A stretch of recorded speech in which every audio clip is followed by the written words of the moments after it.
मैं अभी अभी ये राहुल बाबा एंड कंपनी, जिसमें ममता दीदी भी शामिल है, बहुत खुश हो रहे हैं।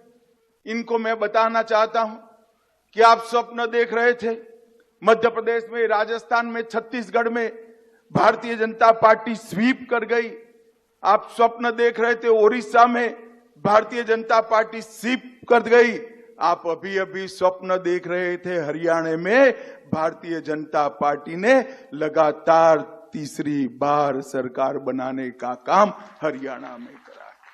और मैं आज बंगाल के कार्यकर्ताओं को कहकर जाता हूं, महाराष्ट्र और झारखंड में भी भारतीय जनता पार्टी की सरकार बनने वाली। भाइयों बहनों, 2024 के लोकसभा के चुनाव में राहुल बाबा संसद में बोलते हैं कि हमने हरा दिया, हरा दिया, हरा दिया। मुझे तो मालूम नहीं है राहुल बाबा को उनके साथी भी क्यों नहीं समझाते हैं।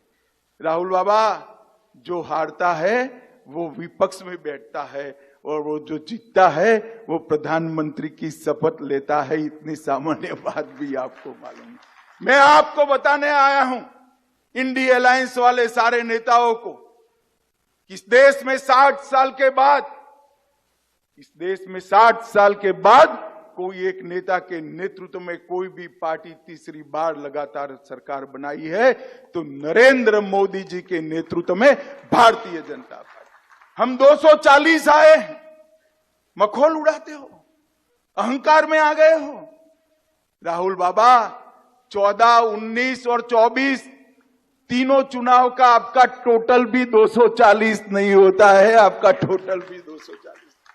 और आप जितने साथी हो वो सबका टोटल भी 240 से कम है, मगर उनका तो गणित ही अजीब है।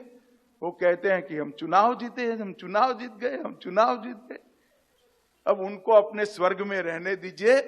भारतीय जनता पार्टी के कार्यकर्ताओं को मैं बताने आया हूं, 2024 के चुनाव में 7 राज्यों के अंदर भारतीय जनता पार्टी को 50% से ज्यादा वोट मिला है। 4 राज्यों के अंदर क्लीन स्वीप हुई है और 4 राज्यों में 90% से ज्यादा सीटें भारतीय जनता पार्टी जीत कर आई है और राज्यसभा में भी हमारा बहुमत हो गया है। भाइयों बहनों, 60 साल के बाद लगातार तीसरी बार कोई एक व्यक्ति को, कोई एक नेता को देश की जनता ने प्रधानमंत्री बनाया तो हमारे नेता नरेंद्र मोदी जी को बनाया है, नरेंद्र मोदी।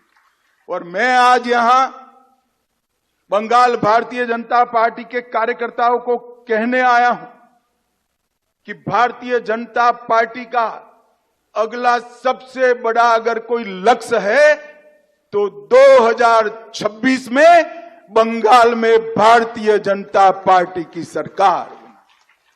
अब जरा भी मत घबराना, इनके अत्याचारों से, इनके संतरास से, इनके जुर्म से भारतीय जनता पार्टी कई राज्यों में ऐसे जुर्मियों को उठाकर अपनी सत्ता प्राप्त की और गरीब कल्याण का महायज्ञ भारतीय जनता पार्टी ने चलाया। 10 साल के अंदर देश के 60 करोड़ गरीबों को घर में बिजली, घर में शौचालय, गैस का सिलेंडर, 5 किलो मुफ्त अनाज, 5 लाख तक की दवाइयां मुफ्त और बच्चे की शिक्षा की व्यवस्था अगर करने का काम किसी ने किया है तो हमारी भारतीय जनता पार्टी ने किया है।